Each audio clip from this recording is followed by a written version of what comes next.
पण मी अभिमानाने आपल्याला सांगते की मी महाराष्ट्रात सगळीकडे प्रवास करते. माझ्या अनेक महिला भगिनी आज या कार्यक्रमात आहेत. खरं तर मला घरचा कार्यक्रम वाटतोय, कारण का 50-60% तर फार चेहरे घरचे आणि ओळखीचेच आहेत.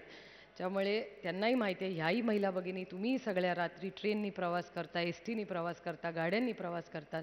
पण मला वाटत नाही महाराष्ट्रावर एवढी वेळ आली आहे की आपल्याला सगळ्यांना एखादा सिक्युरिटी गार्ड किंवा बॉडीगार्ड कुठेतरी लागेल. त्यामुळे जरूर ह्या गोष्टी येत आहेत. त्याच्यामुळे थोडंसं समाजात वातावरण बदललेलं आहे. एखाद्यावर अन्याय होत असेल तर त्याच्यावर टोकाची भूमिका सरकारने त्यांना न्याय मिळवून दिला पाहिजे, ह्याच्याबद्दल कोणाचंच दुमत नाही. आणि मला आठवतं आहे मागच्याच आठवड्यात आम्ही सगळे आबांना भेटायला काही कामाच्या निमित्ताने आम्हाला आबांनी बोलवलं होतं आणि आबांनी 2-3 अतिशय महत्त्वाचे निर्णय घेतलेले आहेत महिलांच्या बाजूने, महिलांच्या सुरक्षितते वाटतील. मला खात्री आहे की त्यांच्या भाषणात ते त्याचा उल्लेख करतीलच. पण मला महाराष्ट्रातली एक महिला, मग कुठल्या पक्षाची असं आहे म्हणून नाही, पण मला ह्या महाराष्ट्रात जो कैलासवासी यशवंतराव चव्हाणांचा महाराष्ट्र आहे ह्याच्यात एक महिला म्हणून मला कधीही राज्यात कितीही कुठेही फिरले तरी भीती वाटत नाही.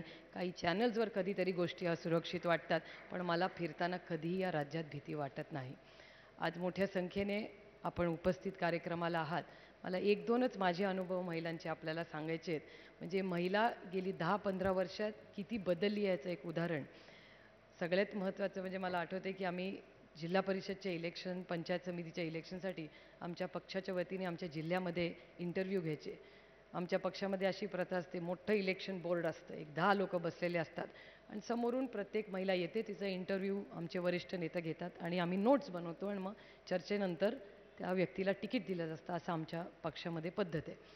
तर माननीय अजितदादा त्या मीटिंगला होते जिल्ह्याचे अध्यक्ष म्हणून आणि एक मुलगी आली, 25 वर्षाची होती आणि तिला दादाने विचारलं की तुझं नाव काय, तुझं शिक्षण काय. तर तिचे नाव सांगितलं, शिक्षण सांगितलं आणि त्यानंतर दादाने विचारलं लग्न झालं आहे का, इथे अविवाहित लिहिलं आहे. तर ती म्हणली हो. ती नोट आधीच आमच्याकडे आलेली असते, शिक्षण किती, वय किती, लग्न झालं आहे का नाही, मुलं किती. आणि त्या मुलीला विचारलं की तुझं लग्न नाही झालं आहे. ती म्हणली नाही दादा मी अविवाहित आहे. तर तिने दादाला सांगितलं की दादा म्हणला की पण आता उद्या जर तुझं लग्न झालं तर आणि पुन्हा मला इलेक्शन घ्यायला लागेल आणि मग मला लोकांना मी काय सांगू की या मुलीला आता आम्ही तिकीट दिलं सुशिक्षित चांगली मुलगी म्हणून आणि नंतर तुझं लग्न झालं तर पुन्हा इलेक्शन यायला लागेल, पुन्हा संघटनेला काम करायला येईल, पुन्हा खर्च सरकारला. तर ती म्हणली दादा मी मध्ये बोलू का. तर ती म्हणली बोल. तर ती म्हणली दादा ही वेळ मी पक्षावर कधी येऊ देणार नाही, कारण माझी लग्न करताना मुलाला एकच अट असेल की मी एक सुशिक्षित मुलगी आहे, मी स्वतःच्या पायावर उभी आहे, आपल्या दोघांच्या संमतीने हे लग्न व्हावं आणि जर माझी एकच अट त्या मुलाला असेल की तुला जर लग्न करायचं असेल तर तू माझ्या पंचायत समितीच्या वॉर्डातच राहा, नाही तर मी बाहेरच्या मुलाशी लग्न करणार नाही. आणि ज्या भागाची मी लोकप्रतिनिधी म्हणून काम संधी पक्षाने मला दिली आहे, लोकांनी मला निवडून दिलं आहे, तिथे 5 वर्ष मी कुठेही जाणार नाही, एवढी एकच अट आहे.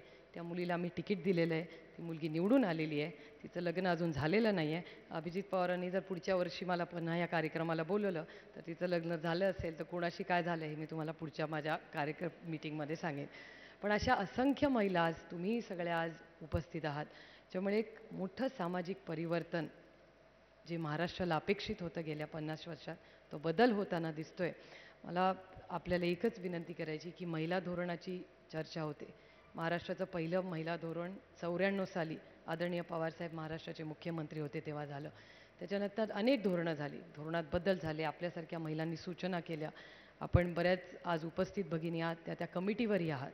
या कमिटीवर एकच सूचना मी जाहीरपणे आपल्या सगळ्यांच्या वतीने आज माननीय आबा उपस्थित आहेत म्हणून त्यांच्यासमोर मागणी करते आपल्या सगळ्यांच्या वतीने की सगळ्याकडे नवऱ्या आणि बायकोचं नाव, दोघांचं नाव हे घरावर असावं, जी घरं तुम्हाला सरकारकडून मिळतात एवढ्याच आहे.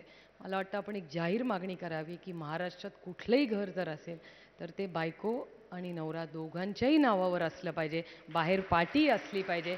कारण प्रत्येक महिलेला कुठेतरी धाकधूक असते, रात्री 12 वाजता नवरा आला, पारा चढला आणि म्हणला हो घरातून बाहेर, तर तुम्ही त्याला म्हणू शकता हे घर तुझंही आहे, माझा काही आग्रह नाही, पण तुला इच्छा असेल तर तूही बाहेर जा, कारण का हे घर माझंही आहे. त्यामुळे हा अधिकार आपण महिलांना दिला पाहिजे, ह्याचाही सगळ्याचा विचार करावा. बरेच लोक बोलणारे आहेत आणि शेवटी मी एक खासदार आहे, त्याच्यामुळे नक्की कुठे थांबायचं भाषण करताना ह्याचं कधीच भान राहत नाही.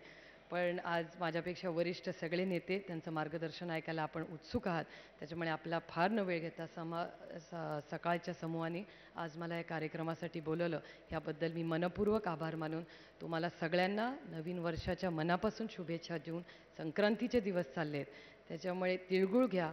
पहिल्यांदा सगळ्यांशी गोड बोलून बघा.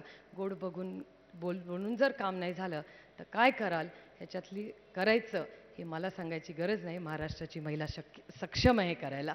जय हिंद, जय महाराष्ट्र.